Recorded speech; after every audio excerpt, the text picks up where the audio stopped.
The worms crawl in, the worms crawl out. The worms play pinochle on your snout. They eat your eyes, they eat your nose. They eat the jelly between your toes. It's scary stories to tell in the dark, and this film is lit. Oh, and welcome back to This Film is Lit, the podcast where we talk about movies that are based on books. It's a very spooky episode. This comes out the day before Halloween. Yes, it does. So you get to get right into the spirit before you go celebrate Halloween tomorrow, if you're listening to this on Wednesday when it comes out. And we're doing, for this very special spooky Halloween episode, scary stories to tell in the dark. I'd never seen this movie. I had not seen the movie. Well, it just came out like a few months ago. I read the book, I'm sure, when I was younger, but I remembered nothing about it. Most of us at least gave this a glance, like in our age generation. It's one of those things you at least flipped through in the library because it was interesting or looking. Like at a book fair. Yeah. Yeah. But I remembered nothing about it, and nothing from the movie rung really any bells. So I'll be interested to see how this goes. We have most of our regular segments. No Lost in Adaptation this week because I didn't really have anything that I thought fit in that category. But we do have Guess Who, which I'm surprised of. I wasn't expecting that because I figured it would mostly be drawings, unless you're going to hold up drawings and have me guess who they are. But apparently we have Guess Who, so we're going to do that with our very first segment and play Guess Who. Who are you? No one of consequence. I must know. Get used to disappointment. Okay. All right, so we have 3 here. I was pretty impressed that we had as many as we did. I was surprised we had any. Yeah. But her hair was torn and tangled, and the flesh was dropping off her face so he could see the bones and parts of her teeth. She had no eyeballs, but there was a sort of blue light way back in her eye sockets. She had no nose to her face. all right, so obviously this is one of the monsters right off the bat. It's not one of the human beings, I would assume. The first things that come to mind, it's a female character. Her hair was torn and tangled. The first one that comes to mind initially, especially because the flesh drooping off her face, so you could see bones and part of her teeth, would be, and I don't remember the name, the character whose toe gets eaten, whose toe is in the stew, and who's looking for her toe, who gets Augie, or August, or whatever his name is, in the movie. The other option would be, there's several, actually. It could potentially be, there's the lady in the room that Charlie sees in the beginning, who is the mother in the family, that we'll talk about whether or not any of this stuff from the movie is in the books or not, or how it relates, but just purely character-wise, assuming maybe that mother character in the veil she's just an old lady, so it's probably not her, but it could be Sarah Bellows, who, again, I'm not even sure or convinced is in the book, but potentially her. When we see her at the end of the movie, she's kind of like decrepit looking, but she doesn't have dark hair. It doesn't say dark, it just says torn and tangled. And then the only other one that's like potentially a female character, I think, if I'm remembering correctly, is the in the red room, the weird smiling monster. But her flesh is dropping off her, just drooping. It's not dropping off her face, and you can't see the bones. So long story short, or long story medium, I'm going to say that it is the toe, the monster, and I don't know if there's a name or whatever, the creature monster who's wants her toe back. You're right, with like a teeny tiny asterisk. Yes. So that is the monster that they used for the toe, the Where Is My Big Toe story in the movie.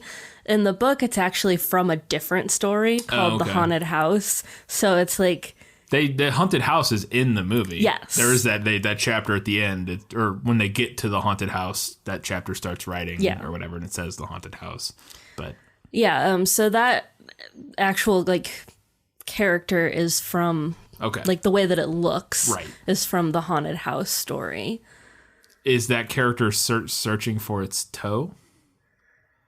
Not in the haunted house. So what's the character looking for its toe?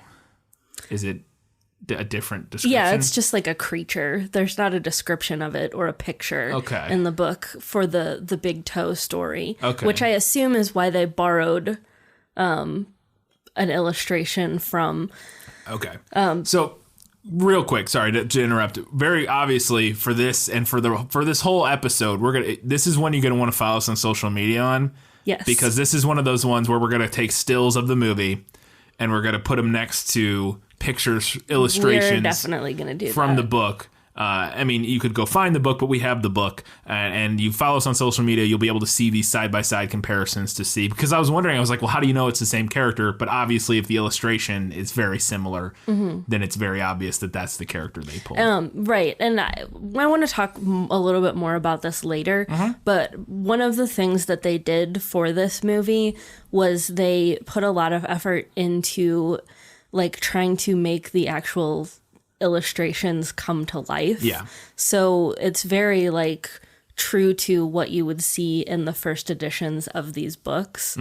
And that like ghost character who is looking for her big toe in the movie is in the book. Right. She's just in a different story. I see what you're saying. Like I said, when I was just going from this description without seeing the image, I was like, well, how do you know it's the same character? But obviously, if you're seeing the image and then you look at the movie, it's very clear that's what, because it is so true to what's going on. But we'll talk about more later. So, cool. First one was correct. What's the second one? All right, next one. They gave it a pointy nose and tiny eyes. Then they added dark hair and a twisted frown. They gave it a pointy nose and tiny eyes. Then they added dark hair and a twisted frown. I think the only thing that anybody creates in the movie anybody would create, like I don't remember anybody drawing anything or anything, but the only character I can make sense of for like they gave it these features would be the Scarecrow, which I think's name was Harold, if I remember correctly. I can't think of anything else, so I'm going to say that was Harold. That is Harold. Yes. You did a good job with sussing that one out. Got to use your context clues when you're playing Guess Who. Okay, last one. A woman with a pale face and black eyes and long black hair. Okay, so there's really like only one character that really jumps out, and that's the one from the Red Room. The thing that's a little strange to me is that this description leaves out like in the movie's most identifiable characteristic of that character, which is its strange shape and the giant head with a giant creepy smile. Yeah. That's not described in this, but everything else about it fits. The pale face, the black eyes, and the long black hair all are accurate to this the character, whatever this character's name might be. That's in the Red Room. That gets Charlie and absorbs Charlie or Chuck or whatever his name is. So I'm gonna go with that character because the only other character I could think of would be like I mentioned earlier, like the mother maybe or something, which I'm not even convinced is in the book. We'll get to. I'm gonna go with the pale face woman, creepy giant blob pale face. Yeah, that's it. Nailed it. That's the story is called The Dream. Yeah, that's right. That's in the movie. Yeah. That name of the story. And she doesn't have a name in the book, but a lot of like articles and things call her the Pale Lady. Okay. All right. We'll get to the next segment. We didn't do Let Me Sum Up. It's pretty basic. It's some kids in the 60s find a book in a spooky house. The spooky book brings spooky monsters to life who slowly, one by one, eat the kids that found the book. And the kids try to figure out a way to get rid of the book and stop the spooky monsters. And that's basically kind of it. And the spooky, there's some other stuff, frame story that we'll talk about with like why this book exists and why these monsters exist. We'll get to all that later. But it's pretty straightforward. Yeah. So, our theater is running this movie in theaters. We bought it and watched it at home just for the sake of time. But our theater's running this movie right now. And if you're looking for a fun, spooky movie and you can find like a $5 showing or a matinee or something, I'd recommend it. It's not a great movie, but I enjoyed it overall. It's spooky. It's fun. Yeah, it's more spooky than scary, which we'll talk about more later. But yeah, it's a fun like Halloween film that I think it would be fun to go like see with your friends. Yeah, absolutely. So in that regard, I'd kind of recommend it. All right, let's move on. Was that in the book? Nicholas Flamel is the only known maker of the Philosopher's Stone. The what? Honestly, don't you two read? I have a fair amount of questions here. I don't have Lost in Adaptation, like I mentioned earlier, but I have a lot of was that in the books.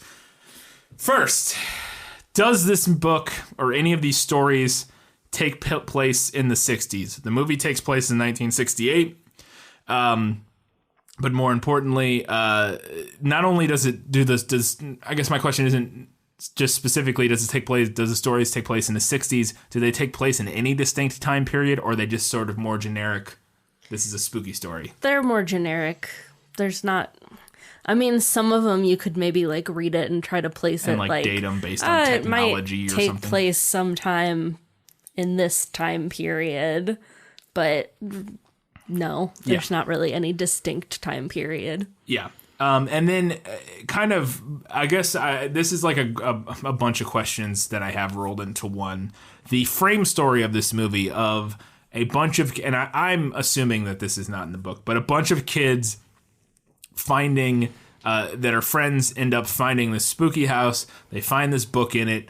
And the book is what brings these scary stories to life that this young girl, Sarah, or Bellows, or not young, this girl used to tell these scary stories. Her name was Sarah Bellows, and she would tell these stories.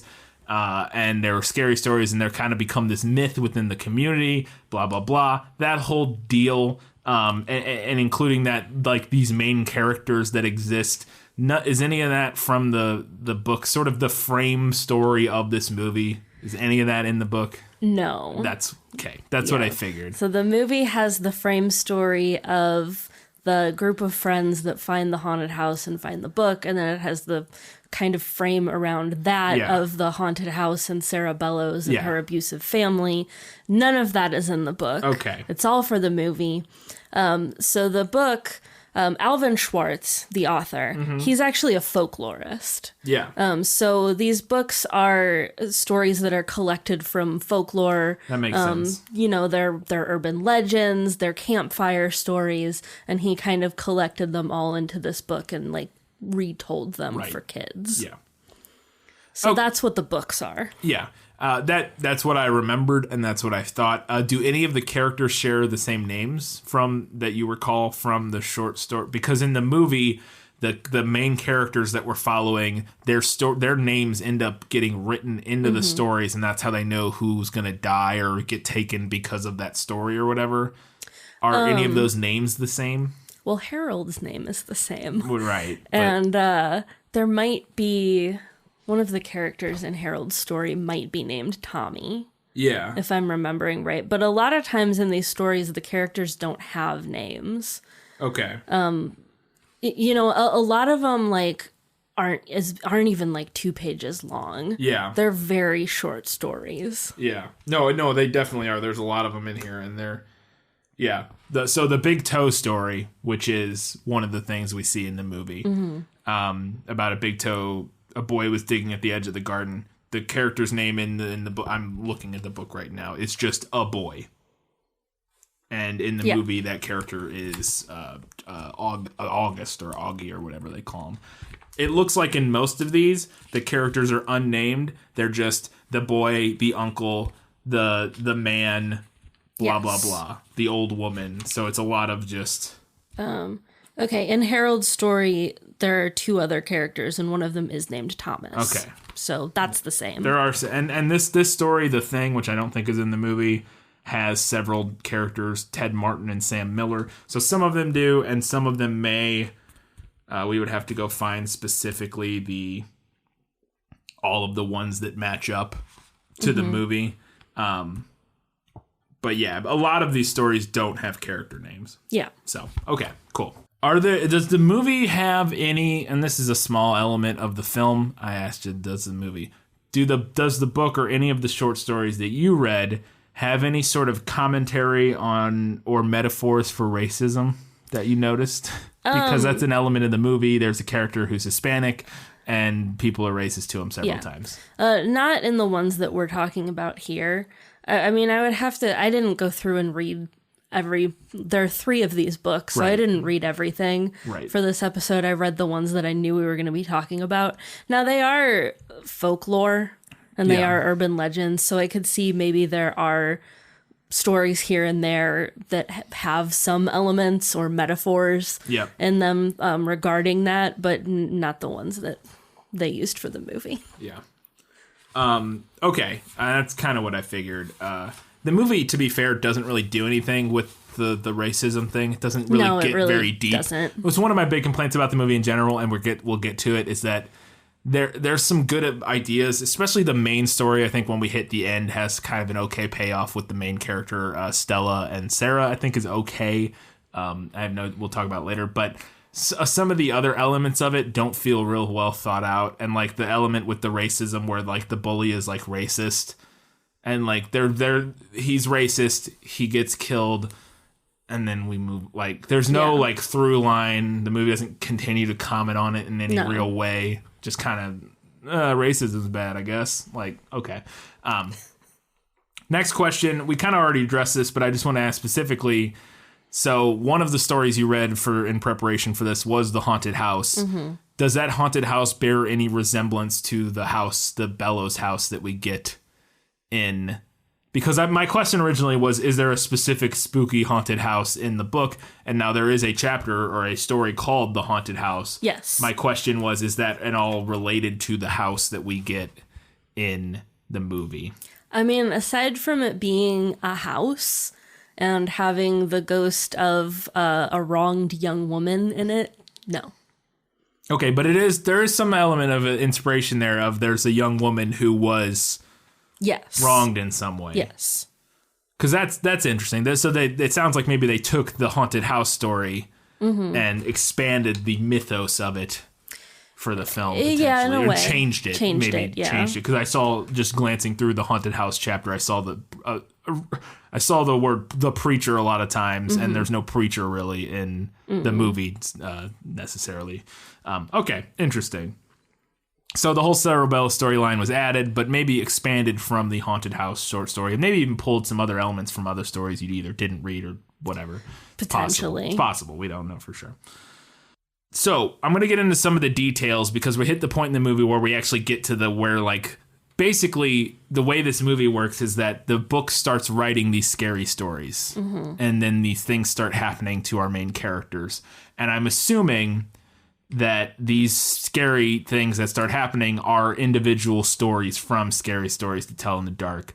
I'm going to get into some of the specific details about these and ask if those are from the books, but more generally, before we get there, are the things... So I'll go ahead and go through them briefly, and you can kind of say if these are from the book or not.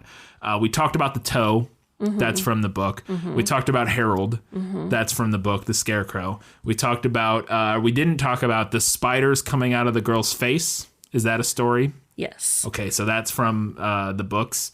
And then we talked about the haunted house, which is kind of like the Sarah Bella story. Is there one I'm missing? Oh, yes. The guy, Me Tai Dodie Walker. Yes. That's also, and that's the monster that comes after Ramon. That's from the book. Yeah. Okay, so I think that's all of them. Yeah. Sort of. But again, I was talking broad strokes. Like that's right. I think that's all of them, right? Oh, and then the dream. Yeah. Yeah. Okay. So all of the stories are, at least all of the stories we see are at least loosely inspired by stories from the book. The core ideas are there, or there's some loose inspiration. Okay. But yeah, the scary things that happen to them are what is from the book, essentially. Okay, cool. Now to get into some of the specifics of those stories and suss out what was changed or what wasn't. In the Harold story, is Harold a scarecrow in the book? Because in the movie, Tommy is this bully in the school, and he lives on a farm, and they have a scarecrow that he doesn't like that's named Harold that ultimately kills him. Is Harold a scarecrow? Yes. Okay. My follow-up for that is if Harold is a scarecrow, does it look like it does in the movie? And two, if so, what's what is its head made of? Because in the movie, it has like a weird decaying human head as its head. And I don't know what it's supposed to be. It looks, as Harold, I think they got like especially accurate. It looks like the illustration hopped off of the pages. Right. And that's the way that like all of the creatures are supposed to look. Yeah. I watched a long time ago, like closer to when this actually came out, I watched a really interesting video that I'll go back and find it and post it on our social media about like the lengths that they went to try to make these creatures look like the illustrations hopped up off the pages. Right. As for what specifically he's made of, it's not expanded upon in the book. If I had to wager a guess, I would say maybe it's pigskin. Okay. Yeah. Because there are... So, second question, are there bugs on them in the book? Is that mentioned at all? It's not mentioned. Okay. Because then that would make a little sense of why there are like beetles and stuff crawling all over its face, as if it is made out of like a rotting carcass or something, then maybe maybe it's got bugs on it, and then maybe that would explain why it looks like that. But I was just a little confused in the movie. I'm like, what is that supposed to be? Because like, again, I assumed it's what it looked like in the book, but I was like, well, I don't know what like, it's not burlap, it's not, you know what I mean? Like the face specifically, the rest of it just looks like a scarecrow basically, but the face, I was like, I don't understand what that is. Next question about the Harold story. In the movie, Tommy gets his comeuppance for being a racist asshole. He gets stabbed in the chest by the pitchfork, by Harold with his pitchfork. And I thought there were some fun little details in this scene. And this was the scariest this movie was, probably. Like, scariest, I think. Is that Tommy turns into a scarecrow. But at first, after he gets stabbed, he has these holes in him. And straw starts coming out of the holes, which I thought was creepy and fun. And then eventually he starts like puking up straw, and like it's coming out of his mouth and stuff. And then eventually he just turns into a scarecrow that looks like Harold, and it's really creepy and gross. Is any of that stuff what happens in the story? No. Okay. More on that later. Okay. But I will tease this. I did not find that him transforming particularly scary. Really? I thought it was the creepiest part of the grossest, like I don't know how scary it was. Again, none of the movie's particularly scary in my opinion. Most of it's kind of spooky fun, which I think is the point. I think it's supposed to be. But I did find that particular scene the most upsetting, maybe, other than the spider scene, which we'll talk about later. But that's specifically because I just don't like spiders more than anything, I think. But like, I thought that scene in particular where he turns into a scarecrow was like gross, and like him like hacking up straw and like, and then his face morphs. And I thought that was. I'm just gonna tease that I was expecting something else. All right, we'll get to that more later. Is there a stew with a toe in it? Yes, there is. Does the character eat the toe? Yes. Nice. In the book, they actually purposefully make stew with the toe, knowing that it's a toe. So weird.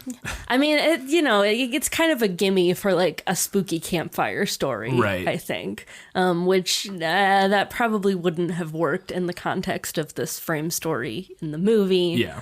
And I had like a kind of a different issue with that storyline, which we'll talk about later. Okay.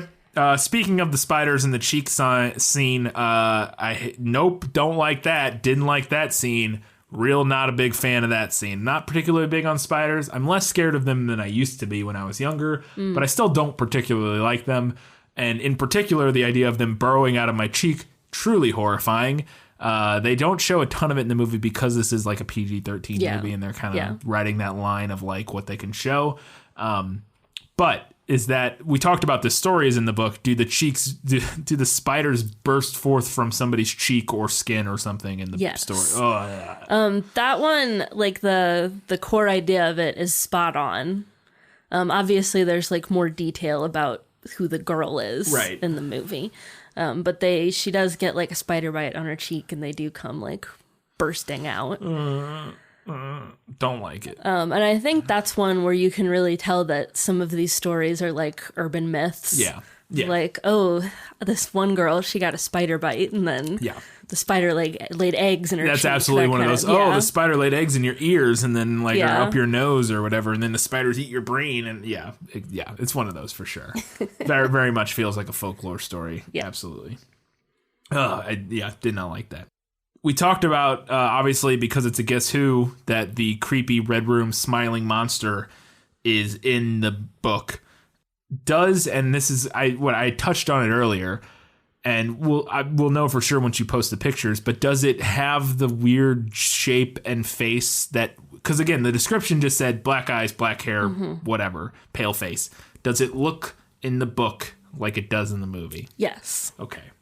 Why would then that description not be? That's one that the illustrator, Mr. Gamble, he had fun with took it. some liberties. Yeah. I think most of them probably he took some liberties with. But that one in particular, it's funny because you look at the description and you're like, okay, well, what about the creepy giant smile that it has? Why is that not in the description? Because the artist drew it later. Like, okay. All right. We talked about Mitai Dodi Walker, or whatever the heck that thing is saying. So that's in the book. Does it show up at a police station, or is there a cop in that story that sees the head? Does it roll around? Okay, so many questions about this one. One, does it like move around in pieces and then like reassemble? No. Okay. Doesn't a cop ever shoot at it? No. Okay. Because that scene made me chuckle because it was like one of the most real reactions in the movie. I thought the acting and stuff and reactions were pretty realistic overall in general. But the one scene that made me chuckle a lot was when the head falls out of the chimney or whatever in the police station in the movie, and it like starts talking and moving, and the cop just immediately pulls out his gun and starts shooting at it. I was like, yeah, that makes sense. Like if I was if I had a gun and a head rolled into the police station and started moving and talking, I'd be like, nope, fuck this, bang, bang, bang, bang. But not in the book though. All right. Well, the character, the creature is, but not shooting at it. So this one is one that was a little bit looser. Okay. The part of this that is in the book is the head falling down the chimney and then like rolling over and saying "Me Tai Dodi Walker." Oh. And that's where the similarities to the book stop. Oh, really? Because then in the movie it becomes the Jangly Man. Oh, so it's a separate which is thing. like the monster that like can reassemble its body parts and is like a contortionist and like creeping around. That is a new monster that was developed for the movie. Oh, okay. Yeah. So that's not, at least as far as I know. Well, you said the Jangly Man. You said that Yeah. like it was a thing from the the stories. The Jangly Man is what they call it in the movie. Oh, do they? Yeah. Oh, okay. Yeah, I guess you're right. I thought for some reason it was me type. Because why does it say that then? That's thought that was the name of the what's creature. in the story in the book, I but know, it's not but- explained. Okay. It's folklore. No, I understand. I guess my question is why in the movie I thought that was its name. Never mind. It doesn't matter. I was confused. I thought the creature's name I thought it was saying its name like a Pokemon or something. And then I forgot that they called it the Jangly Man or whatever, because in my head I was just like, it's called Mitai Dodi Walker, and then like Right. that's its name and that's what it says. That's the name of the story in the book. Is Okay. Mitai Dodi Walker. I don't know. I mean, it's just kind of like a creepy thing in the book. Like it says that over and over, and then there is a dog in the book, and the dog like replies to it. Yeah, with because like more nonsense words. I thought it was interesting in the movie. It did seem like the dog was talking. Yeah. When it's like barking or it's like growling at the fireplace or whatever. Yeah. It was doing it in a way that sounded like it was talking. And I was like, what is happening here? This is very strange. And you know, they kind of had to expand on that monster to make it something that could like chase them around. Yeah. Because, you know, in the book it's just a head. Right. But I think having it like go ahead and say Mitai Dodi Walker was probably a thing for people who read the book. Right. You know. They just found a way to, add it. Yeah, I found a way to kind of like Incorporate. slide that in there. Yeah. Cool. And then finally, obviously, this last question makes no sense, but the movie ends with sequel bait. Like real, like Like real hard. Hard sequel bait. Not like, ooh, maybe. Like, we're making a sequel bait. Like, let's go to the sequel now. Yeah. Like, is how this movie ends, which I thought was a bold choice. I mean, you can assume the movie is going to do well, and I think it probably made enough money, because the budget was like $25 million, and it grossed worldwide like $90 million, or at least so far. I guess it's still making money technically. Yeah, I guess so. It got re-released in the theaters, but I was like, that's a real bold choice to end your movie. So like, and now we're driving to the sequel. I was like, wow, all right. But yeah, I assume I assume there's not any, because there's no narrative. There's no shared narrative, so that makes no sense. Okay, cool. All right, that was it for Was That in the Book? As I mentioned earlier, no loss in adaptation, so we're going to get into Katie's segments with Better in the Book. You like to read? Oh, yes. I love to read. What do you like to read? Everything. Okay. So I have a handful of things for each of my segments. We talked about the crawly bugs crawling on Harold every time they showed him. There were like bugs crawling all over him. Yeah. I didn't really care for that because I felt like there was an implication that like the bugs were the monster. Potentially. I don't know. I didn't get that at all. Okay. Just as a non-book reader, I didn't get that at all. All right. To me, I just didn't care for it. That's fine. I mean, I just thought it was... It added a little... I didn't add to my confusion with anything. I just thought it was just like a creepy thing. Like, I didn't get that it was... to me, it was just an allusion to lots of, like, horror monsters that have, like, bugs on them. Like, I never would have assumed that, like, the bugs were controlling it or anything like that, So we talked about Tommy turning into a scarecrow earlier. And I mentioned that I didn't... Not that it wasn't scary, but I was expecting something more gruesome. But I understand why they changed it, because like we mentioned, it was PG-13. And I think this would have taken it probably to a different place if they had kept the original ending from Harold's story. Okay. So in Harold's story, he's created by two farmhands named Alfred and Thomas. And they know that he's like come to life. So they're like kind of getting the heck out. But then Thomas has to go back and get something. And Alfred then goes back for Thomas because Thomas does not return after going back to the farm. Okay. So I'm going to read the very end of Harold's story. Okay. When Alfred came to a rise in the path, he looked back for Thomas. He did not see him anywhere, but he did see Harold. The doll was on the roof of the hut again. As Alfred watched, Harold kneeled and stretched out a bloody skin to dry in the sun. Oh. Yeah. They can't do that. No, they can't do that. No, yeah. So that's full on like Texas Chainsaw Massacre, you know. But with a scarecrow. That's full on our horror slasher film ending. Yes. Not ending, but ending of that story. But yeah, so they couldn't do that. I think the change they made was still creepy. I can see why if you're comparing it, like that's horrifying. Right. Yeah, I'm just saying, like, you know, I was expecting like bloody skin stretched out in the sun, and then I got like boy turns into scarecrow. Right. That's fair. That's totally fair. Fair enough. I think the big toe was like an interesting choice that they made for this movie.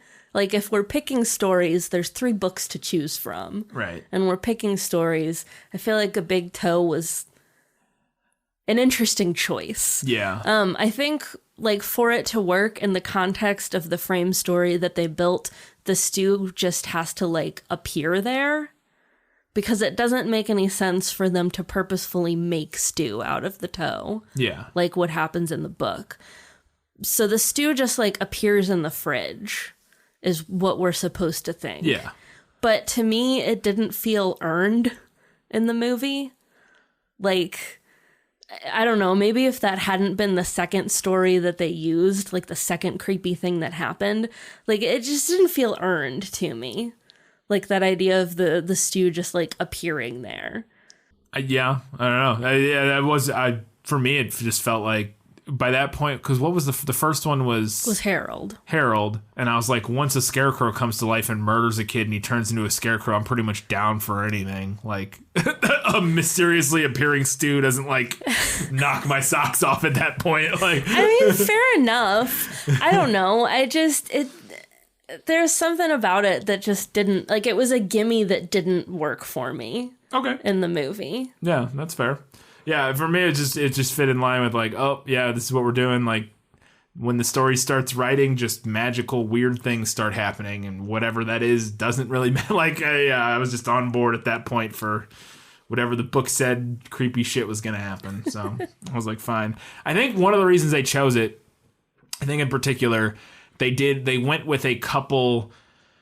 They tried to go for almost like archetypal, like types of these stories. Where the first one was like a traditional like slasher, like horror film thing of like the scarecrow monster with a pitchfork killing a kid in the field and him turning into a scarecrow. The second one was almost more of like a weird gross out food thing where he like eats a toe and he's like he doesn't throw up, which I thought was weird. I guess maybe there's an R. I don't know what the ratings thing is for that.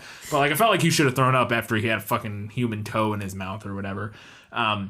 And then like the spider one is like the particular like creepy crawly weird like creature body horror thing.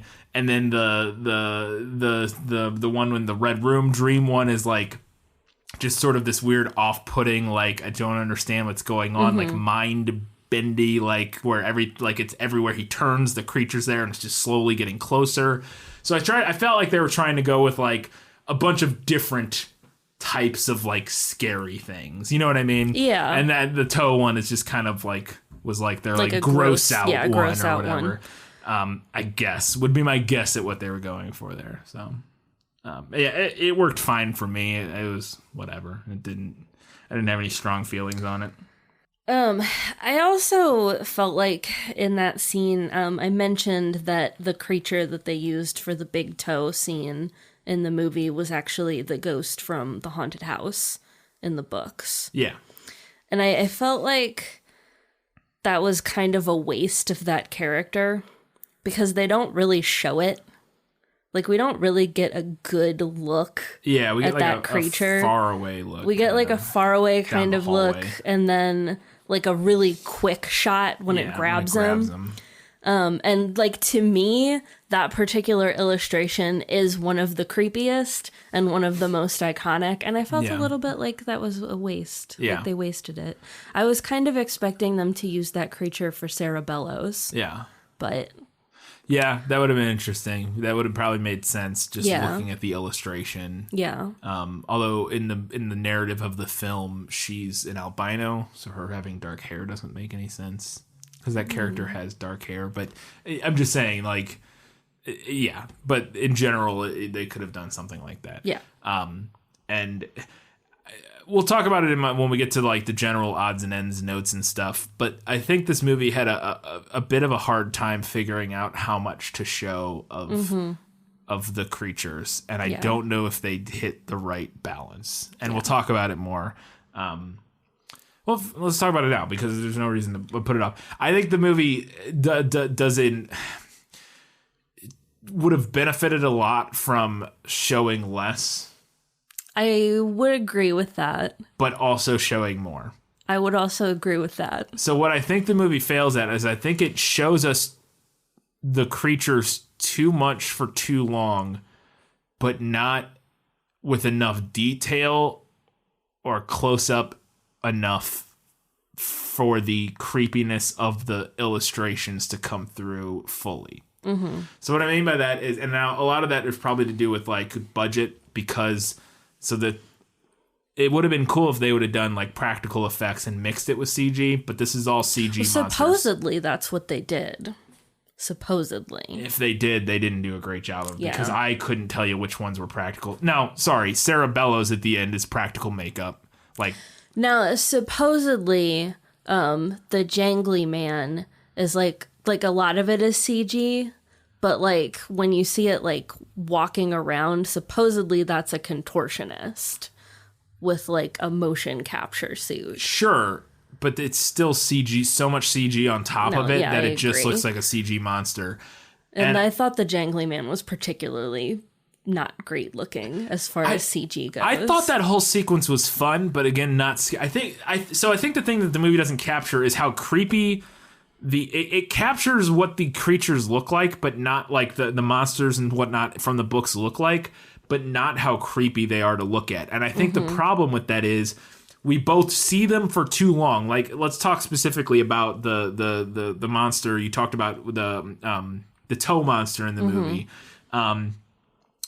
That woman is the illustration in the book is really creepy, but the only illustration of it we get is like a close up of her face. Yes, is what is in the book.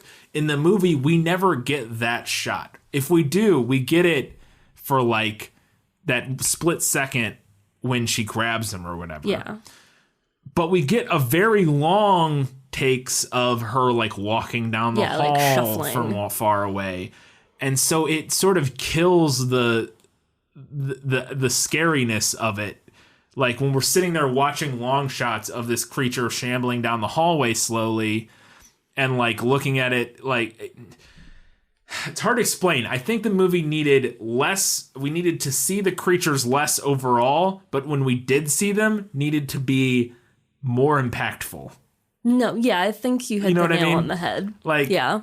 It just needed to be like when we did see them, we needed to sit on it for a minute and revel, and they needed to do more practical. Like if we had seen a practical makeup of that shot, maybe enhanced with CG or whatever, a little bit, but of that shot of the drippy, droopy woman lady creature thing, but it's seen a close up, like a pop scare close up of that would have been like, holy shit, and that would have been seared into your brain. Whereas it is, we kind of get like long, boring shots of her like shuffling around, and then like we just never get that one like holy shit moment with that character. And it happens with most of them, where they're like on screen too much and not enough at the same time. Well, as long as we're talking about that, yeah. Let's talk about the pale lady, the lady in the red room.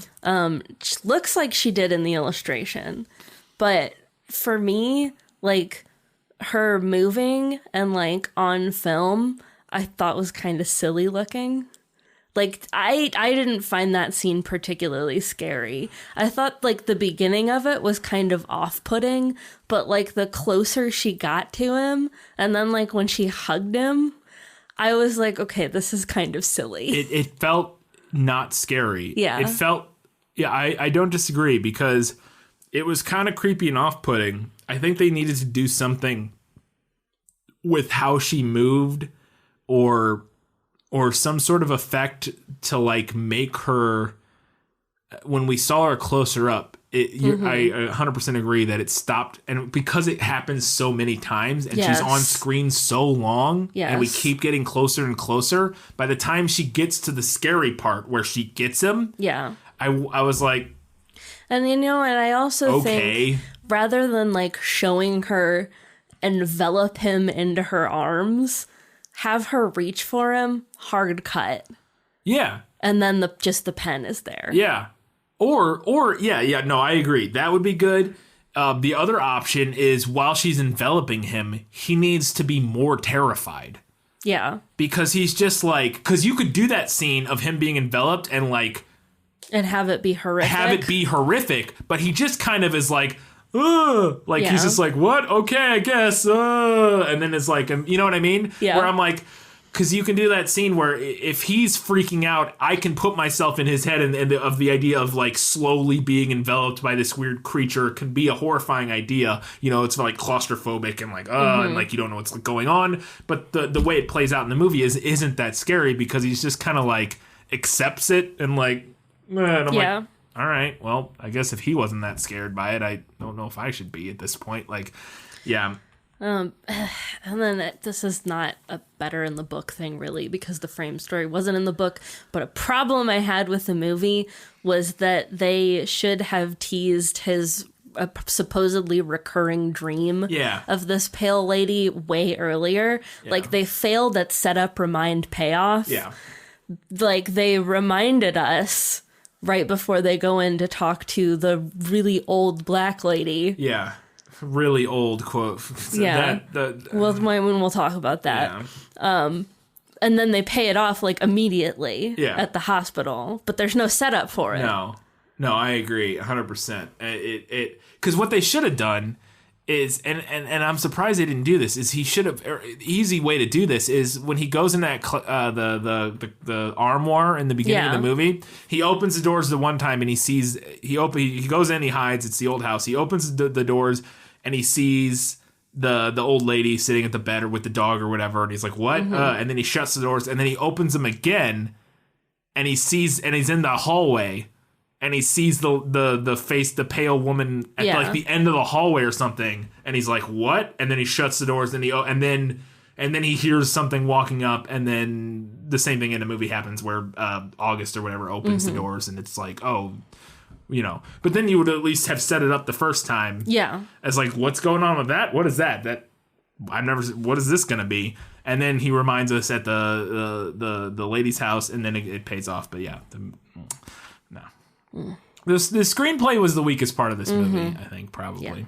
Yeah. And some of the visual choices. I liked the way it looked overall and the way it was shot, but I think, like I said, we already talked about it, but like they just didn't do a great job of choosing how to show the monsters in the scariest, creepiest way possible. I think is the biggest critique when that's the whole point of like these books and like why everybody remembers them. So I agree. We're going to move on to Better in the Movie. All right, let's do it. Better in the Movie. My life has taught me one lesson, Hugo, and not the one I thought it would. Happy endings only happen in the movies. Maybe more aptly titled Things That I Liked About the Movie. Cool. I thought the scene where Chuck sees the room set up as it used to be with like the old lady and the dog when he's hiding in the closet. I thought that was pretty creepy. Yeah. I'm also a sucker for like liminal spaces. You've popped back in time kind of a thing. So maybe that's a me thing. Mm-hmm. No, I thought it was creepy. I thought the beginning of the scene with Harold was creepy, like where he walks past him twice and like maybe he's going in circles, but maybe he's not. And then you see like the empty stake. It's a little bit expected, but it's still creepy. Yeah. In the short story, they start to suspect that he's come to life because it like grunts at them a couple times. The scarecrow does. So that's at least creepier than that. Yeah. I have some issues with the frame story, but I did think that having these stories from the book happen to characters that we theoretically care about adds some interesting stakes to the whole thing. Yeah. I thought the scene where we can hear Sarah's voice, like where she's being tortured with like electroshock therapy, I thought that was creepy, effective. Yeah. The dog in the me tie Dodie Walker scene. Oh yeah. So we mentioned that like the way he was whining, it kind of sounds like he's talking back to it, which I thought was a much better way to do it.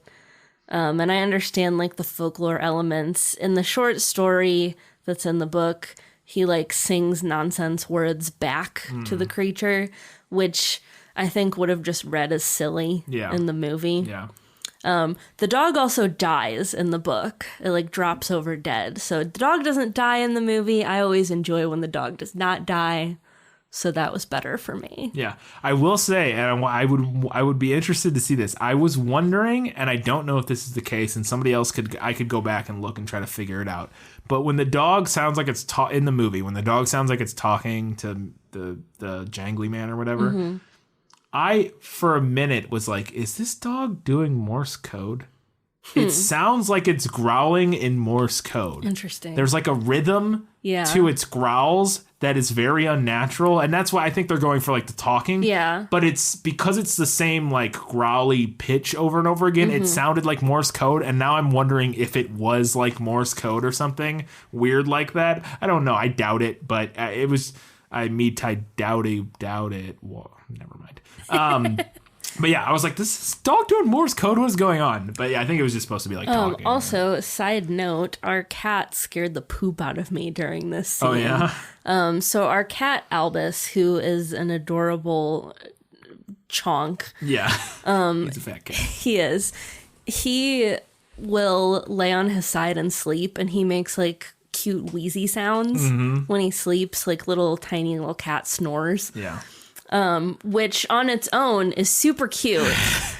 But when you are watching a slightly creepy scene in a movie by yourself in the house and you can't figure out where the extra sound is coming from, Yeah. little creepy. Somebody wheezing in the walls. Yeah.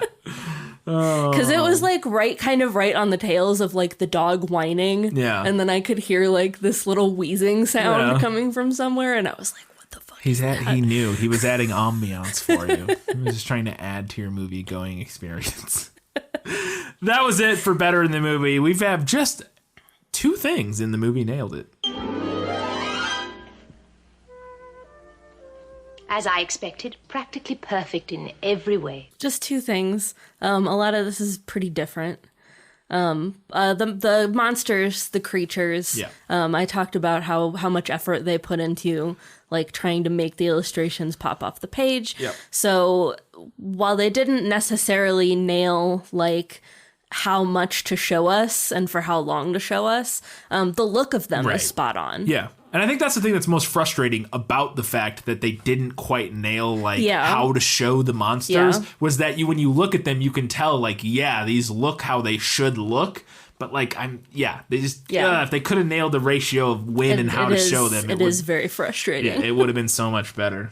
And then the scene with the spiders crawling out of Ruth's face. Yeah. It was there. Is that one particular moment, and I could have had this was that in the book. It's a little detail, but it is a creepy detail where it looks like a hair growing out of her face, and then she touches it and it moves. That's not in the book. Okay, because that particular moment is like detail. a good little detail that I thought was, gross and off-putting, but great. All right, that was it for the movie Nailed It. We're going to get into some odds and ends before we hit the final verdict.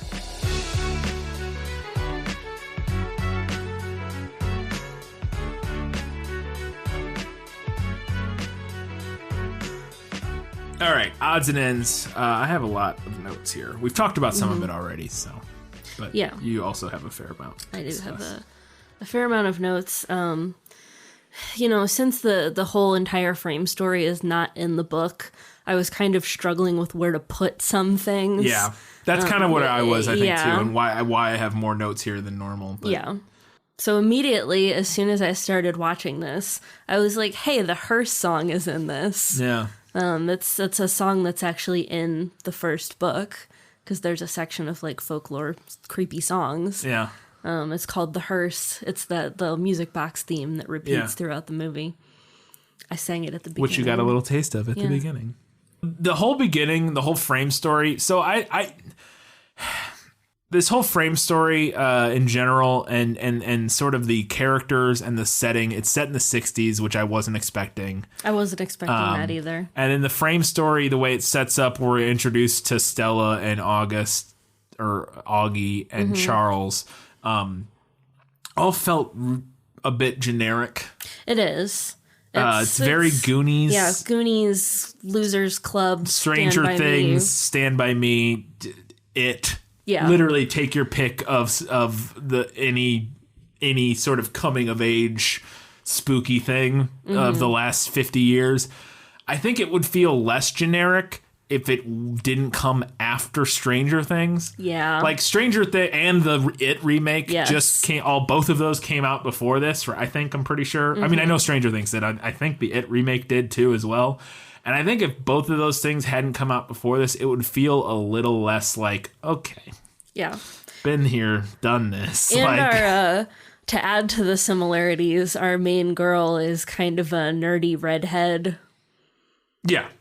Yeah. It's a nerd. Yeah. All of the character tropes. It's the whole setup is really tropey. Yes. And like I said, I think this would feel less tropey and generic if it wasn't post Stranger Things, but it's just like we're so overloaded with this genre in a genre piece set in a specific nostalgic time period, and then spooky things happen. It's like, okay, yeah. We've done, like, you know what I mean? Like, we've eaten our fill. We've more than had our fill. And this, and if you're going to do that, you better do it real well. And this movie just does it mediocre. Okay. That's what I mean. Like, Stranger Things at least does it really well. You know what I mean? And I haven't seen the It movie, but it seems like at least the first one, from all regards, seemed to do it really well. And that's obviously based on story. And that's when the story was set and stuff. But yeah. And even beyond that, you're inviting comparisons to classics like The Goonies or Stand By Me, and all that stuff. So again, you have to do it really well because you don't want to invite those comparisons and not do it really well. Yeah. And that's why I thought it was an interesting choice to set these there, because there's no reason other than to capitalize off of that sort of generic genre. Yeah. And like the setting in the 60s, at first I was like, okay, what is the purpose of this beyond like nostalgia factor? Because they don't really do anything with it. No. And they tease like they keep teasing the election with Nixon and like Nixon the Vietnam War, but they don't really do anything with it. So Ramon who's one of the main characters, is a draft dodger, basically, which he looked too young to me, but I thought he was supposed to be like 15 or 16, but I don't think you could be drafted until you were young. I mean, I know the draft was young, but I thought it was 16, 17, 18, I thought somewhere in that range. I guess he can drive, so yeah, I guess he is supposed to be old enough, like clearly he's supposed to be old enough, because he did get but he just seemed like younger than I thought. Well, I think also because the other kids I read as like maybe 14. It's like, well, like 15. Yeah. Like, I read him as like 15, 14, which is not old enough to be drafted. No. So, like, and he's like... So he's like older than they He's are. older, but he didn't read to me older. He read to me the same age as them. Yeah. So I was a little surprised. But he's like a draft dodger, and we'll talk about the end of this movie, which is strange. Yeah. But, so, like, it touches on that, but it doesn't really do... I think that's one of my biggest problems overall with this whole movie. The two biggest problems. One, we talked about not knowing how to make the monster scary. Two, the biggest thing is this movie does nothing thematically with the scary stories other than the one that's not from the books. So the frame story, this back and forth with Stella and Sarah, and we'll get to it, has some really interesting thematic things going on, and I think that's kind of strong at times. Where Stella is this, she's eternally feels guilty about everything that happens because her mom left when she was young, and she feels like that's her fault. And her friends start dying, and she feels like that's her fault or disappearing, and she feels like that's her fault because she was the one who found this book. And so it's not her fault in that particular instance, but it's also not her fault. They all went into that house. She had no, you know what I mean? Like, it's not her fault really. And so she kind of puts all this blame on herself, but none of it's actually her fault. And that's contrasted and juxtaposed with this other frame story of Sarah Bellows, who was blamed by her family for the death of all these people in their town, when it turns out it was actually not her fault at all. I mean, the family knew it wasn't her fault. They knew it was their fault. Right, they use her as a scapegoat. They use her as a scapegoat. And so I like that juxtaposition, and then their confrontation at the end. We'll talk about in depth a little more. We'll get to it, but I liked that. Right. I liked that there was at least something going on there. I think the biggest problem I had with the rest of it is that, so the thing that would make sense to me is if these stories, the things that happen to each of the kids that get them and kill them or take them away, had anything to do with them as characters. Yeah. And none of them do. They don't. So, like, August, because we don't know enough about them when they get taken most of the time to have any sort of connection as to what this story would mean in relation to them. Like, so the first one, Tommy, he's a bully and a racist, right? There's so much to work with there. Yeah. And what happens to him is he just gets stabbed by a scarecrow that is in his field.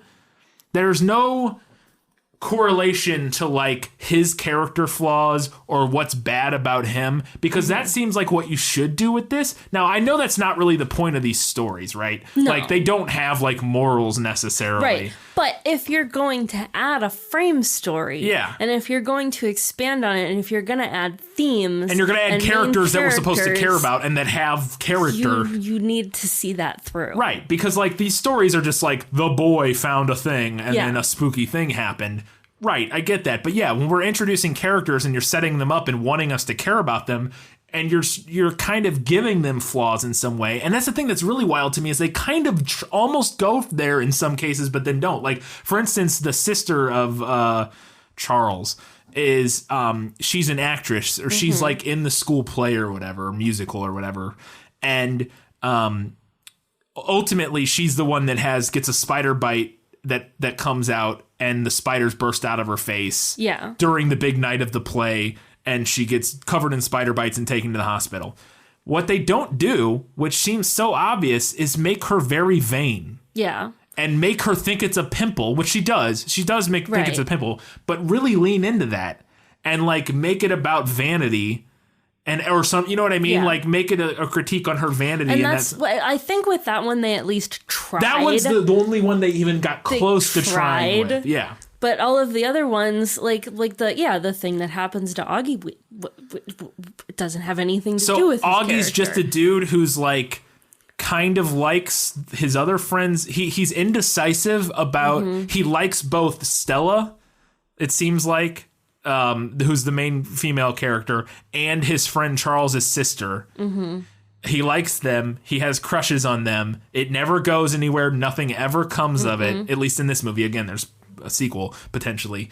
And so like if his downfall was something to do with being indecisive or not making like if his scary story had something that the monster was somehow related to the fact that he either didn't put himself out there or was indecisive or was trying to like woo both of them or something, you know what I mean? Like if he wanted to if he was trying to like get with both of them or something, like pick a character flaw or something and do something interesting with it. It just doesn't. He's at home eating. He's at home and his mom leaves him for the weekend and he gets stew and there's a toe in it and he eats it and then a monster gets him. And it doesn't have anything. It has to do no with connection to or his him character or any flaws or any part of his story. No, it's just literally just a thing that happens to him. And again, And then it's the same thing with Chuck. Yeah.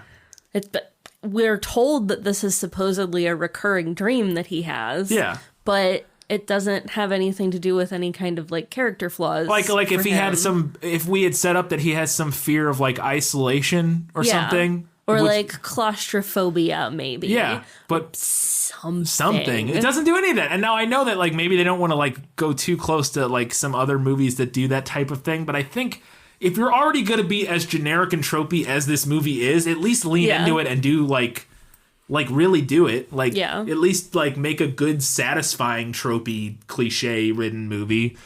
Well, and I think to me, like the time period thing drove me even more crazy because they kept putting like the election with Nixon and the Vietnam War in the background. Yeah. Like every now and then we would have this tease of like, oh, here's what's going on in the backdrop of this time period. But they never do anything with it. They literally never do anything with it. It's just there. They don't comment on it. They don't tie it into the larger story arcs. It's just there. It's not part of the meta narrative. It's literally just there. The only way it comes in is purely in the narrative, where at the end Ramon gets shipped off to Vietnam. Oh yeah, like and it's that whole thing. It's just like, oh, and then at the end of the movie, Ramon's going to Vietnam. Well, like, apparently the jangly man taught him to do his civic duty. Yeah, I wasn't sure what the message was there. What was that? What is the message? Tell me, movie. Because he was dodging the draft, and then at the end, the jangly man keeps calling him a coward as it's chasing him. Yeah, and then at the end, he ends up. But I didn't even know if it was by his own choice or because he gets nabbed by the cops, and he has no choice but to be. I don't know. You know what I mean? No. It just felt like all that stuff, like the meta narrative and thematically, it just felt really messy, and like they didn't quite think through everything that they were trying to say. Like they threw in stuff that felt like they were trying to get to something, but none of it ever really leads anywhere. They didn't know how to make those through lines. They didn't know how to make it pay off. For me, the only conceivable reason for this story to be set in 1968 is so that the kids can't just Google everything. Yeah. Yeah, I mean, that's part of the thing is when you do that. Yeah, same thing with like Stranger Things. I mean, apart from the nostalgia. Right, when you eliminate the World Wide Web. Yeah. Now we have to like run around and go ask questions and break into the hospital. Go to old creepy libraries. Try to get to the go look at the microfiche. Yeah. Which, I get it. Like it definitely makes it easier to tell that story without, why aren't, because nobody can just go, why didn't they just like Google this or whatever. But like, so I get that. I think the other thing too is that it's felt like they put all of their focus or all of their effort into doing anything thematically, like I said earlier, into the story with the main character. Mm-hmm. And we'll get to it in just a second. I have a few more notes, but it just felt like they expended they had X amount of like thematic credits, and they like dumped them all into her story and the Sarah story, and they like ran out. They were like, oh shoot, we didn't use any of them on any of these side characters. Oh well, I guess things will just happen to them and we'll just move on. But yeah, it was frustrating for sure in that regard. And again, it felt like one of those things like this movie very clearly felt like it was for kids. Yeah. In a way that I was not quite expecting. Like like if you watch this as just like if you're 12 or something and you're not looking at it thematically in any way, sure, like it's creepy things happen. You don't really need to care why it's happening to these kids. It's something weird and kind of spooky is going on. Like I can get it from that regard, and also it being generic and tropey. Not a problem when you're 12. When you're a young consumer of media. Yeah, like that's fine. Like, but when you're an old jaded consumer of media. Yeah. It's also, but that aspect of it is also interesting to me because they very clearly knew that they also had an audience of people our age who grew up with these books and were scared shitless by them and loved them. Yeah. So why wouldn't you try to service that audience a little bit more? And I think they did. I think they just kind of failed, I think is what it is. It's for kids, but it's also not. I think that's the weirdest thing is that because, the target audience has to be people our age. You would think. I mean, I think it should have been. Yeah, but I think maybe they thought the idea was they wanted to make it good for kids because they wanted people our age to be like, oh my God, I'm going to take my kids to this movie. These movies scared me so much as a kid. Or I never think of that because we don't have kids. Right. I'm just saying that maybe that was their thought. Like, maybe. Because family movies can make a ton of money. Movies that parents take their kids to make tons of money. They're always like the highest grossing movies because families going to movies makes way more money than a couple 30-year-olds going to, like, childless 30-year-olds going to movies. And so I'm sure that was part of the equation when they were figuring out, like, what rating to make this movie and how to write it and all that sort of stuff. I'm sure that was involved. Like, the studio was, like, trying to figure out how to do it. And it's produced by CBS Studios. So that's a network, which I didn't even know they made movies. It's a whole other topic, but yeah. So I'm sure that's what was going on. But speaking of the time period, the other thing that was wild to me about the time period, I continuously forgot this was 1968. I don't know if you had this experience. So many times, I think because of the clothes they were wearing. The clothes were not, were so generic. They're so generic. That they were literally, so I remember the movie set in 1968. I forgot for like the whole movie, and then we get to the part where they go to the old lady's house, and then she's watching the Richard Nixon give a speech. Yeah, and I legitimately had this thought in my head. I'm like, oh, is this an old crazy lady who watches like old news? Who watches like old newsreels? Like she's like old and senile, and she just likes watching like old news and stuff, and she has like pictures of JFK, black and white pictures of JFK on the wall because she like has dementia and her family just rolls with it. That's literally what I thought. And then I remembered, oh no, it is 1968. Yeah. I literally forgot for most of the movie that it was supposed to be 1968. I don't know, and I wonder if that was something where they were trying to like appeal, make it timeless. Like, well, maybe make it timeless, but maybe they were trying to appeal to both of those demographics at once. Yeah. Where you're like, oh, we'll set this in the 60s to get that like 30-something audience that like loved the Goonies and they love Stranger Things and they love the It remake. See, that's not 30-something, so that's but hang on. Sorry. But we also want to get this audience of kids that doesn't really mean anything to, right? Yeah. So instead of like putting the effort in to make it look like it was 1968, they just every now and then have a radio broadcast that reminds us it's 1968 by talking about Nixon and the Vietnam War. Well, yeah, but my point was that it's 30-somethings don't give a shit about 1968. That's boomers that like are nostalgic for the 1960s. Like, no. I know, I'm just saying. I know, I was just thinking that's a weird thing to be like, because like the Goonies and Stranger Things, the 80s, like that's the... Man, I'm trying to figure this out as much as you are. I understand. I'm just, I just thought it was strange. And maybe like they're like looping back on their, the 30-year, what's it called? Yeah. The 30-year rule. The 30-year rule or whatever the heck it's called, where like the stuff, like we were nostalgic about the 60s and the 80s. Yeah. And, like, we had all of the media that was set in the 60s, so instead of setting this in the 80s, they set it in the 60s so we could feel nostalgic for the media in the 80s that was set in the 60s. I don't know. It's possible. I think they were just, I think it's a combination of things, like you said. It's one, it's just general nostalgia, like oldie times, fun, different thing. 2, no Google. And I think that's the main thing. And 3, like nostalgic for Stand By Me and those kind of that kind of thing. But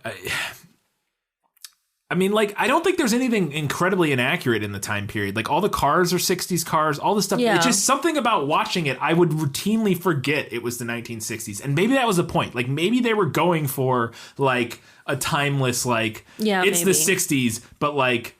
We're all like, even back then, kids were just like they are now. You know what I mean? Like maybe that's kind of like you'll forget it's the 60s because it's stories are timeless or something. Like I don't know. It's just I literally forgot it was the 60s so many times. Can we talk a little bit about the African American like witch doctor lady? Yeah, or whatever. So.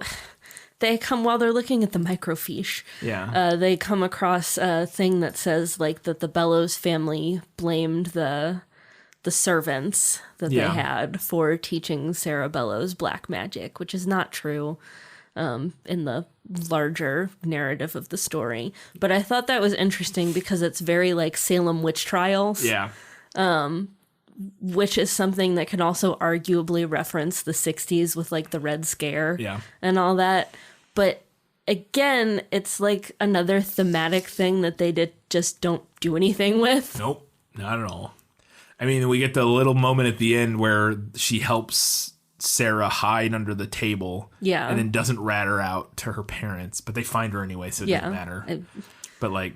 I mean, how long was she going to be able to stay under the table? True. But yeah, they don't really do anything with it. And she's in a terrible old age makeup. It's like, and I thought we were going to get a flashback to her.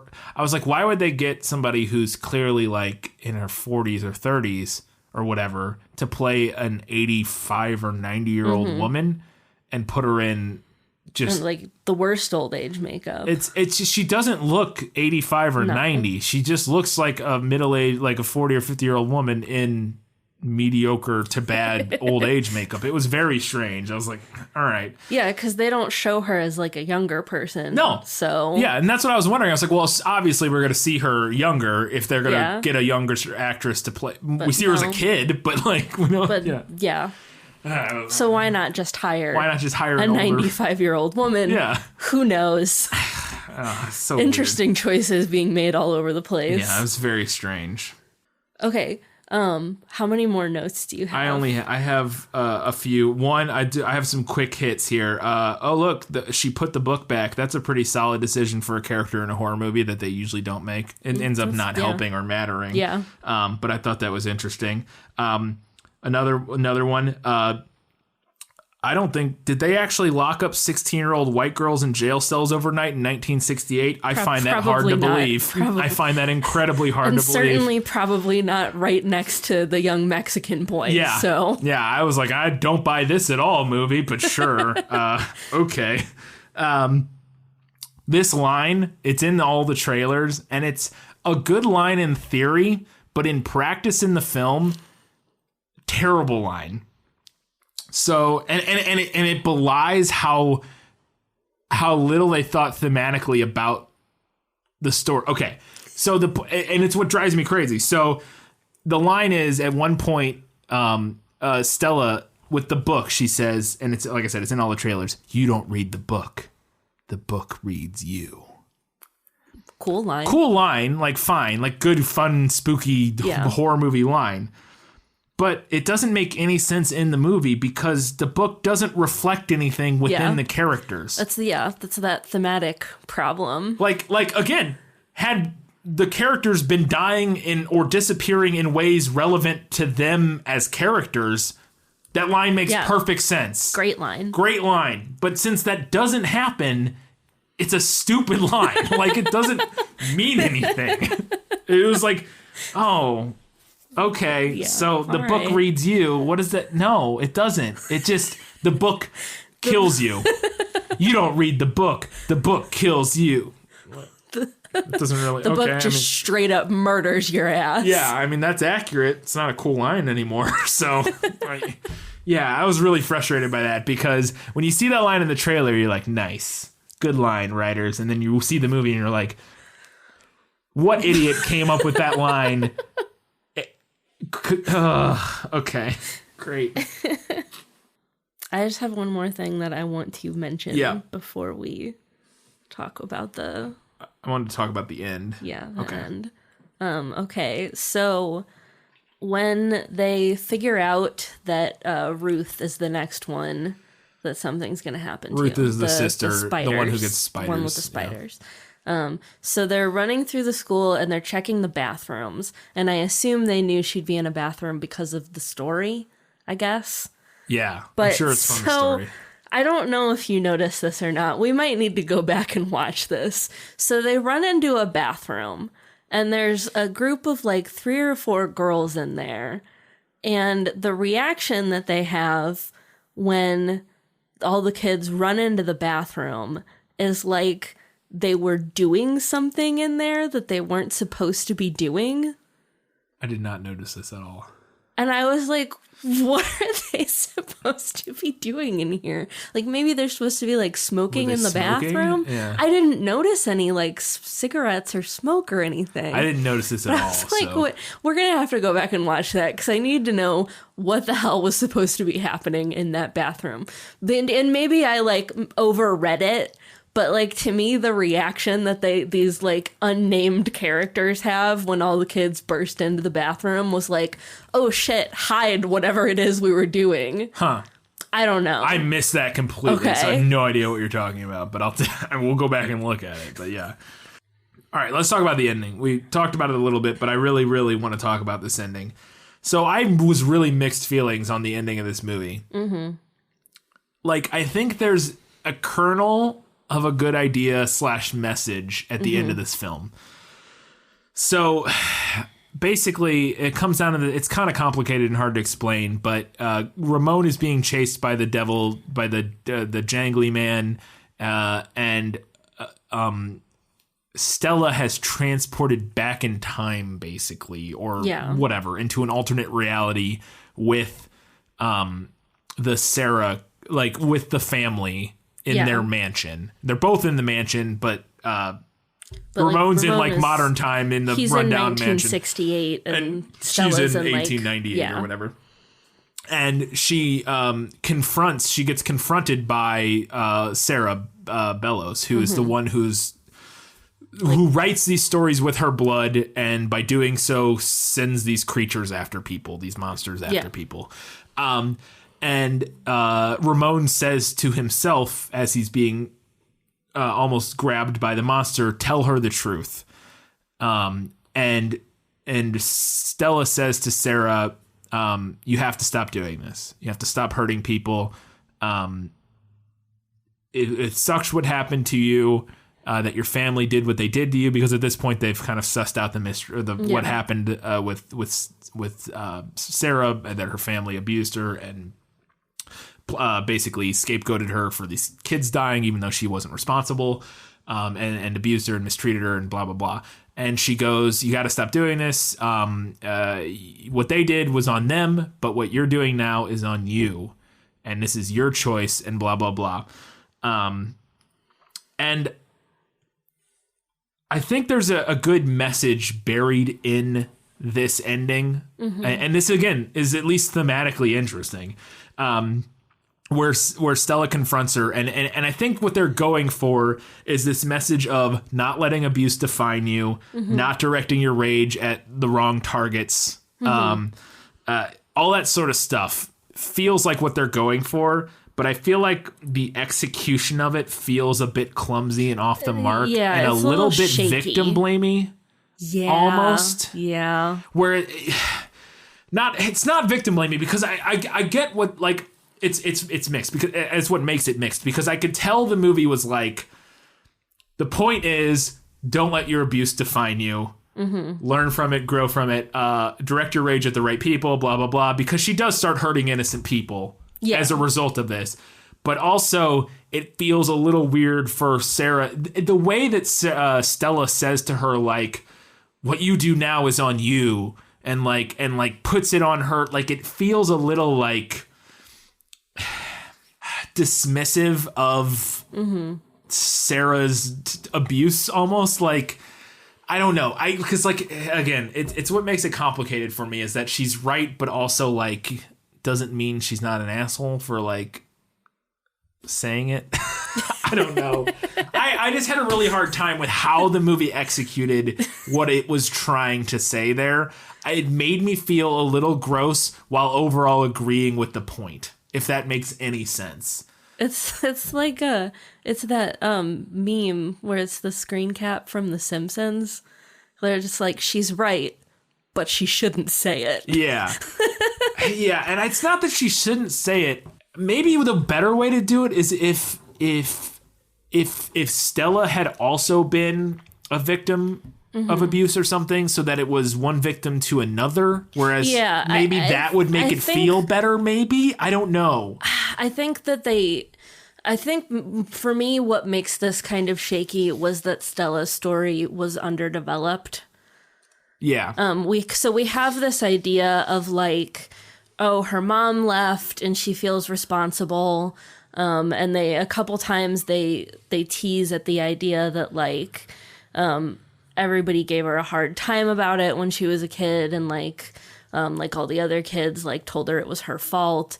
But overall, that element of her character is kind of underdeveloped. Yeah. We don't really get like a very good idea of exactly what happened. Yeah. And I think maybe if there had been like flashbacks, or maybe if we had seen more of like Tommy tormenting her. Yeah, because there's like one line where he says something and she gets really upset about it. Yeah. And that's kind of like the biggest moment of that setup for that. And then later when she like is on the phone with her dad, like in tears, she talks about it a little bit. Right. But I think if that aspect of it had been better developed, maybe this ending would have felt a little less shaky. Yeah. Yeah. It just... Yeah, it's hard to describe. It's just, to me, I'm always really sensitive to people telling victims how to act.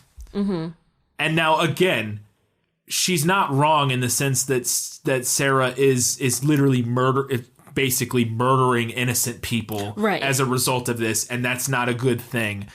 And it does ultimately come to a good place, and I think the point they were trying to get across feels right. it feels like a good point to get across. Again, just to reiterate, I'm not letting abuse define you, not directing that rage at the wrong targets, all that sort of stuff, all feels like a good message.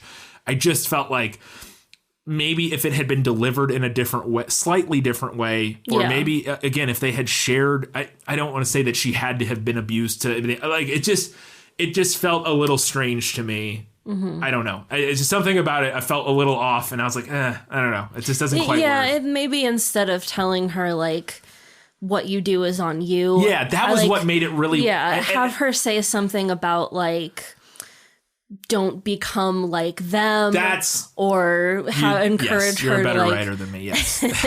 we like go like full Daenerys Stormborn and tell her to break the wheel. Yeah, no, for sure. That's what it needed to be. Because I think, now that you mention it, it was that one particular line that was sticking in me, that was really bothering me, of what you do now is on you, or whatever. And it was just like... Sure, but as somebody, again, as we've talked about numerous times, who doesn't believe in free will, who's a big proponent of moral luck, the fact, like, to come to a victim of abuse and be like, this is you, this is on you. It's like, but is it? Like, it's, I mean, sure, like, maybe that's what that person needed to hear in that moment. Whatever. It just, that particular line felt weird to me and not right. Whereas if you said... We approach it differently. Yeah. Because there is such a thing as cycle of abuse. Yeah. Somebody who is abused can turn around and become an abuser. But I think, we would want to approach that differently and say it differently. Yeah, I think, like you said, you nailed it when you said if she comes to her and says, don't become like them, don't give into this, that sort of thing feels very different than... Break the cycle. Yes, that feels very different than this is on you, you're being shitty. Like, those feel like different moral judgments on that character that I feel more comfortable with the latter form, whatever. Yeah. You know what I'm saying. Anyways, I only have like one more note before we get to it. There was a fun subversion of a trope. In a trope-laden movie, there was one subversion of a trope that I don't know if I'd ever seen anything. I'm sure it's been in stuff, but I thought it was kind of fun. Is when Ramon and her are reunited in the house after they conquer the bad guys. He has her glasses because they get knocked off in her flashback, and they end or in the olden times, and he finds them under the table in modern times. So he has her glasses, and they embrace, and he stops and he puts her glasses on. And then they hug again. And I thought that was a fun subversion of the, like, taking the glasses off and now she's a pretty girl trope. Yeah. You know what I mean? Yeah. Like, I was like, oh, that's kind of clever. Like, he puts the glasses back on and then, like, hugs her. Like, oh, I like that. That's fun. And then Shimron gets shipped off to Vietnam. And that's we talked about, like, what's the message there? I could not tell you. Yeah. Maybe it'll be addressed in the sequel. Maybe. All right, let's do it. Final verdict. Now, are you ready for your sentence? Sentence? But there must be a verdict first. Sentence first, verdict afterwards. I'm going to give it to the book this time. Now, while I certainly understand why the movie went with a frame story to try and like thread a few of these folklore pieces together, I did have a couple issues with that frame story, namely that it wasn't particularly unique or interesting. And there were a few points where I felt that the audience was expected to indulge the story when those indulgences maybe hadn't been earned. And I'm going to go back to the pot of stew example. It just appears in the fridge. And to me, it happens so early in the movie. And I felt like we weren't yet familiar enough with the premise or how this story was going to quote unquote work that it kind of took me out of the story entirely. And also, if I may, I did not think that this was that scary. Now, when we talked about like intended audience, and maybe I would feel differently about this if I was younger, or if I didn't have very vivid memories of being absolutely scared shitless by the books. But like, while there were scary moments, I didn't find this movie particularly scary overall. The scene in the red room with Chuck and the pale lady, I think should have and could have been terrifying, but somehow to me it ended up very laughable. And the big thing for me is part of the reason that the books work so well isn't that the stories themselves are super duper terrifying. They're not really. They work well and they scarred an entire generation because they rely very heavily on the reader's imagination running away with itself. So they show you a horrific illustration. Which, by the way, side note, if you're going to read these books, read the original editions with the illustrations by Stephen Gamble. Yeah, Stephen Gamble. They did reprints pretty recently with illustrations by Brett Helquist, who did the illustrations for a series of unfortunate events. He's great, but his illustrations are not particularly scary. Oh, no. You want the original editions. Trust me on this. Yeah, no. The stories are, the illustrations are what make this. Yeah. Anyway, so the books give you a horrific illustration. They give you a nugget of a story, and those stories don't always have set in stone endings. The Red Room, for example, The Dream, that ends with the pale lady smiling, and it's a girl in the book, so it ends with the girl like trying to get out of the room, and that's where it stops. So then as the reader, you get to fill in the gaps. And in the movie, the pale lady like hugs him to death. Yeah. And it does not matter what your mind came up with when you read the story. It was scarier than being hugged to death. All right. The books, the collections of short stories in this case, were better.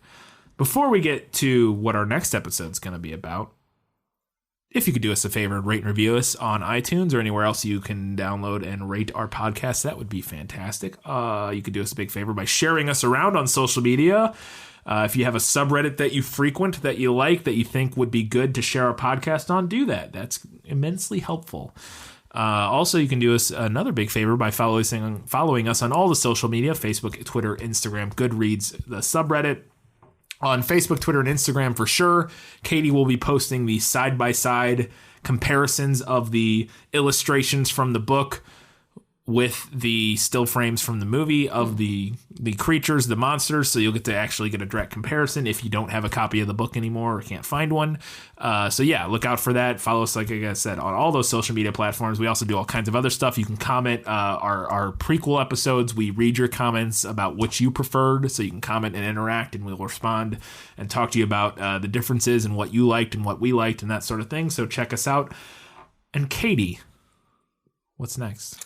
I'm actually going to hold off on announcing a next episode this time. There's something that I want to do, but it's a little less like well known, so I need to make sure that we're going to be able to get a hold of both the book and the movie in time to actually do an episode. What a cliffhanger. I know. What a cliffhanger. Well, there's another good reason to follow us on social media because guess what? When we find out, we will post that stuff on social media. When I figure it out, it will be announced on our social media. There you go. So there's just another reason to follow us and all that. Also, one more thing. We were recently on a patron-only episode of Philosophers in Space. I think you have to support for $10 a month, which is it's a significant contribution. I'm a huge fan of the podcast. I'm a $10 patron. I think it's well worth the money. But what we talked about, anyways, on that particular episode is for like an hour and 45 minutes, we talked about the Nick Cage film Next, which was a wild ride. If you're a fan of Good, Bad, or Bad, it was basically that. In podcast form with me and Katie and Aaron Rabinowitz of the Philosophers in Space podcast. And we broke down that movie scene by scene and all the nonsense that was Nick Cage in that film and the story and everything about it. So if you want to hear us make fun of a Nick Cage film for an hour and a half, go check out Philosophers in Space. Support them on Patreon for $10 a month. And you can get access to that and all of their really, really, really good podcasts. If you like philosophy, if you like sci-fi, I cannot recommend that podcast enough. We were also on a main episode a while ago, which I think we promoted. So that's it. That's all we got. So until next time, guys, gals, non-binary, and everybody else, keep reading books, keep watching movies, keep being spooky, and keep being awesome.